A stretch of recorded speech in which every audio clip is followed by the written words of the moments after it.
Welcome back. In this session, we will examine the evaluation of information sources. It has got two parts. The first part deals with the criteria for the evaluation of print sources, and the second part will deal with the criteria for the evaluation of digital resources. There is need for evaluation. Evaluation of reference sources in a library context means assessing the value of the source according to the requirements of the library based on users' level of education.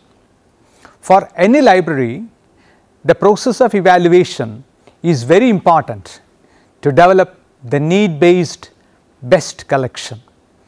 It helps to assess the value or evaluate the quality of a particular source and also its suitability for inclusion in the library collection, depending upon the readership of the library. Various approaches have been suggested by different authors like Katz, Smith and Gates.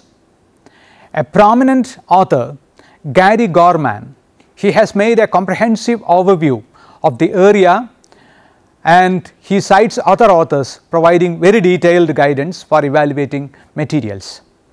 Out of these, he offers a more manageable set of 6 criteria which can be concisely expressed as Astaff's formula. Astaff stands for A. Authority of creators, S. Scope, T. Treatment and level, A. Arrangement, F. Format and special considerations, and S. Special features. Now, let us examine each one of them in detail. First of all, let us take authority. This is perhaps the major criterion in evaluating information source. The authority of the source can be judged from the reputation of the author or the editor or compiler and publisher. The following questions can be asked in this regard. Say first, is the author identified or is he famous in his own area? Then second, is the author well known and well regarded in the field? Third, what are the author's credentials? Fourth, who is the publisher? Is it a university press, a commercial publisher, a trade association, the government, or is it self-published? All of you know that university presses are reputed for the quality of the work, and therefore these questions tell you about something which about the quality of the published material.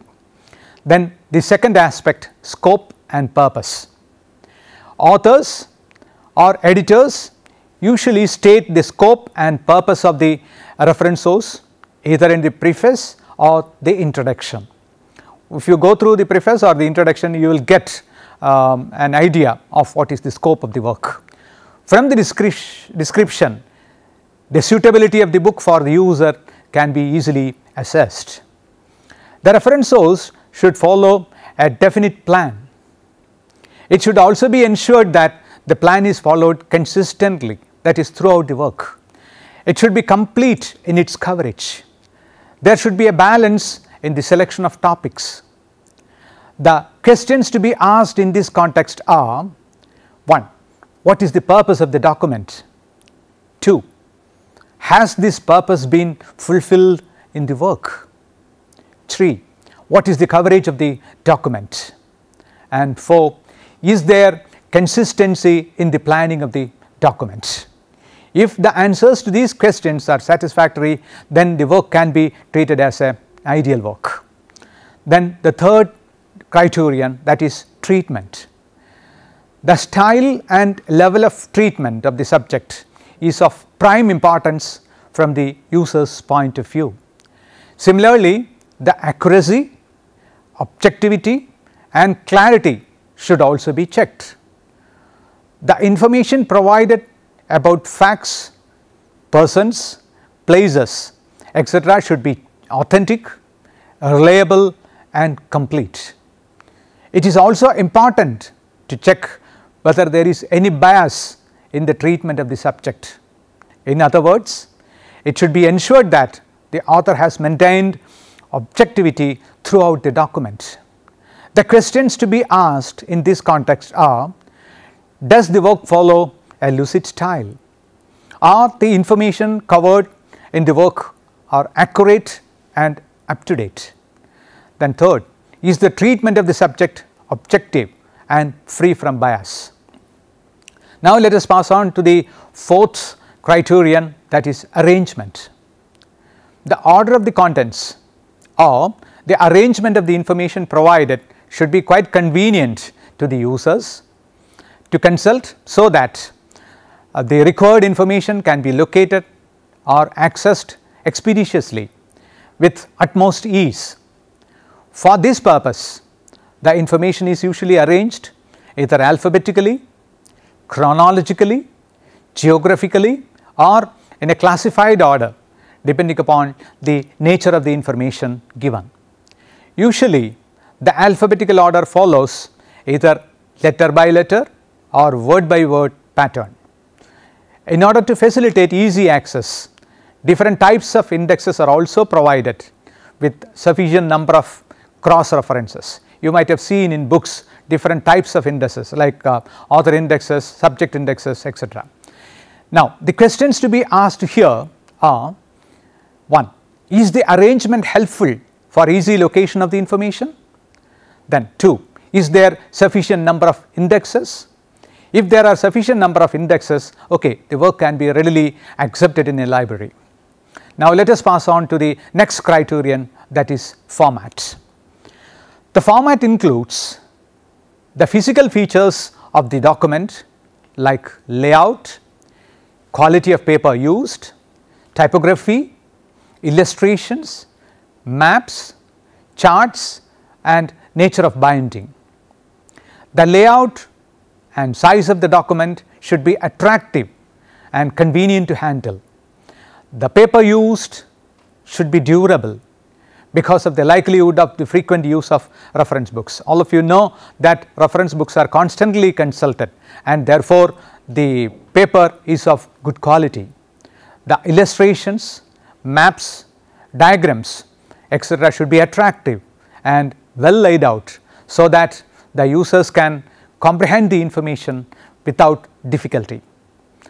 The questions to be asked here are: 1. Is the paper used is of good quality? 2.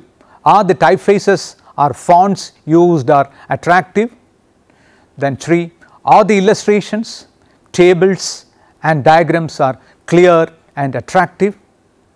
Okay, now the next criterion, that is special features. The special features include the distinctive features which make the document more acceptable. They include the marked differences from the works of similar nature, additional information like use of more appendices, comprehensive bibliographies, revision policy to make the source current, etc. Say for example, as far as reference sources are concerned, revision policy is of utmost importance, because in order to make it current, the sources have to be revised periodically. The questions to be asked here are: 1. What are the distinctive features of the work? Then 2. What value added information is there? 3. Are the bibliographies useful and current? And 4. What is the revision policy of the document? Now, in addition to these, various authors have dealt with the criteria of evaluating reference sources. The famous author William Katz has converged on the following criteria. They are: 1. Purpose, authority, scope, for audience, cost, format, etc. Since most of these have already been dealt with, I am not going into the details of each. The one distinctive feature here is the cost. As all of you know, cost is of utmost importance. If two things are equal, then the cost consideration is taken care of in the selection of documents. In addition to the above list, many authors have suggested different criteria like accuracy, currency and objectivity also for the evaluation of the sources. And these criteria have to be strictly adhered to for the selection of documents in a library.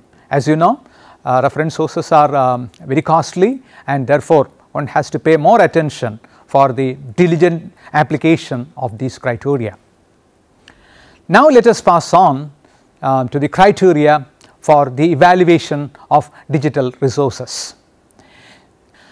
The World Wide Web, WWW, can be a great place to accomplish research on many topics, but putting documents or pages on the web is easy, cheap or free, unregulated and unmonitored.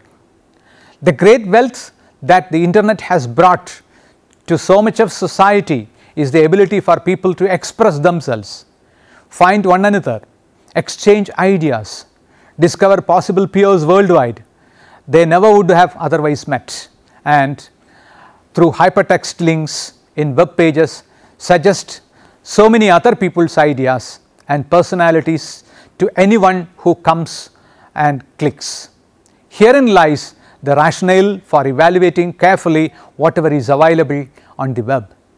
The burden is on the reader to establish the validity, authorship, timeliness and integrity of what you find in the internet. In the general World Wide Web, there are no editors, unlike most printed publications, to proofread and send it back or reject it until it meets the standards of a publishing house's reputation. All these things are strictly adhered to in a publisher's firm, but this is not there in the internet. Most pages found in general search engines for the web are self-published or published by businesses with motives to get the users to buy something or believe a point of view. Therefore, if the users want to use it for serious research, need to cultivate the habit of healthy skepticism, that is healthy evaluation of the documents, or questioning everything found with critical thinking. Answers to the following questions are helpful in deciding the suitability of the digital information contained in websites. Now, question number 1, what is the site's domain? Think of this as decoding the URL or internet address. The origination of the site can provide indications of the site's mission or purpose. The most common domains are .org, that is an advocacy website such as a not-for-profit organization, .com, a business or commercial site, .net, a site from a network organization or an internet service provider, .edu, a site affiliated with a higher education institution, .gov, that is a federal government site, .il US, a state government site. This may also include public schools and community colleges. Then .uk, UK stands for United Kingdom, a site originating in another country as indicated by the 2-letter code. Second question, what is the authority of the page? Look for information on the author of the site. Just like in the case of a printed book, here also you have to look for the author who has created the pages. In the internet, anyone can pose as an authority. Say the questions to be posed are, is the author's name visible? Does the author have an affiliation with an organization or institution? Does the author list his or her credentials? Are they relevant to the information presented? Is there a mailing address or telephone number included as well as email address? Then there is some reliability for that. Then, is the information accurate and objective? There are no standards or controls on the accuracy of information available via the internet. The internet can be used by anyone, as I have already indicated, as a sounding board for their thoughts and opinions. Then here you have to worry about how accurate is the information presented. Are sources of factual information or statistics cited? Then if the sources are cited, you can be sure that that is reliable. Is there a bibliography included? That also points to the reliability of the information. Compare the page to related sources, electronic or print, for assistance in determining accuracy.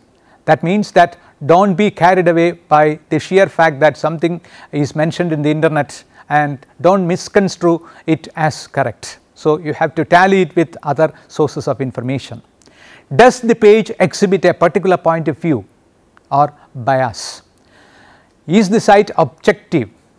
Is there a reason the site is presenting a particular point of view on a topic? That means you have to be very critical in determining whether there is subjectivity in the presentation of information. Then, does the page contain advertising? This may impact the content of the information included. Look carefully to see if there is a relationship between the advertising and the content, or whether the advertising is simply providing financial support for the page. This is very important while you are going through the internet sites. Sometimes some useful information may be there, but it will be loaded with the advertisements of the supporting firm. Then 4, is the page current? This is both an indicator of the timeliness of the information and whether or not the page is actively maintained. Is the information provided current? When was the page created? Are dates included for the last update or modifications of the page? Are the links current and functional? And then the 5th set of criteria, does the page function well? The functionality of the page is very important. The ease of use of a site and its ability to help you locate information you are looking for are examples of the site's functionality. Then the questions to be asked here are, is the site easy to navigate? Are options to return to the home page, tops of pages, etc. provided? Then is the site searchable? Does the site include a sitemap or index?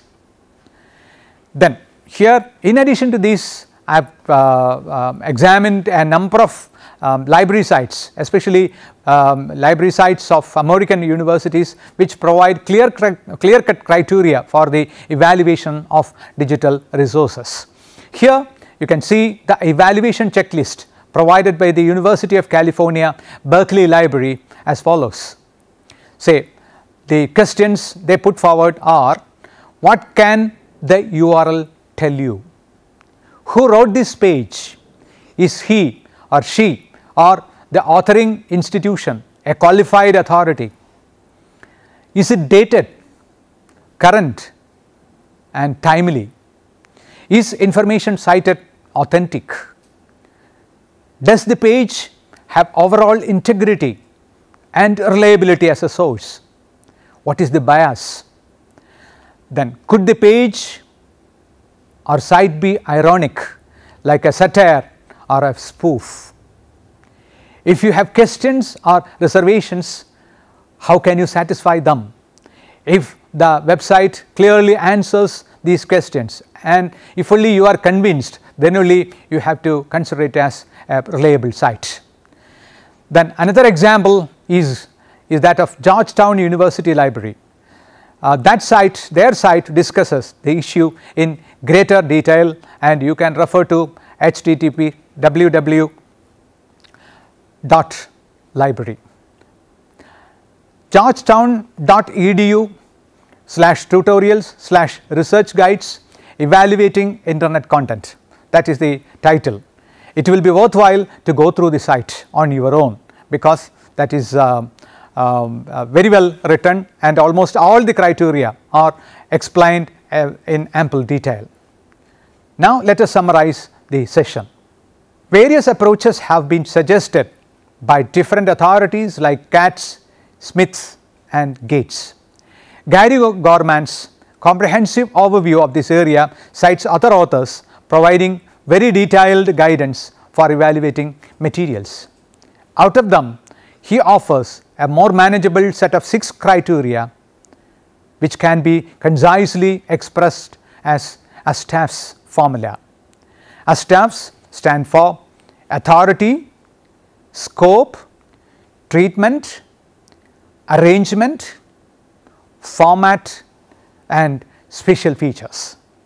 Katz, on the other hand, Katz, all of you know, is an authority on information sources, has put forward purpose, authority, scope, audience, cost and format. The criteria adopted for the evaluation of digital resources are the site's domain name, authority of the web page, accuracy and objectivity of the information, currency of the information, functionality of the site, bias of the information and techniques adopted for satisfying the queries. Before we attend the next session, try to attempt the given assignments. What are the points to be remembered while evaluating the print resources? What are the main criteria used for the evaluation of e-resources or electronic resources? Reference, Information Services, an Introduction by K. Ann Castle and Uma Hiremath. Second, Student Guide to Research in the Digital Age, How to Locate and Evaluate Information Sources by Leslie F. Stebbins. Publisher is Libraries Unlimited. Third one, Evaluating Print versus Internet Sources.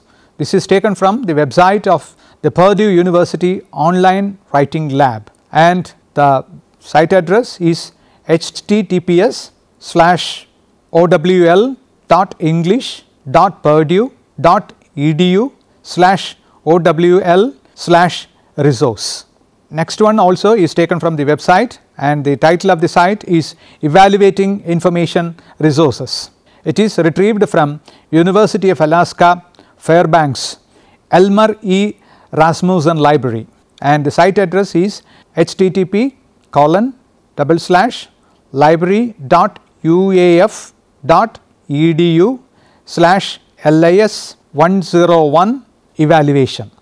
Next one is also a website, Evaluation and Selection of Learning Resources, a guide, and this is retrieved from http://www.gov.pe.ca/photos/original/ed_ESLR_08.pdf.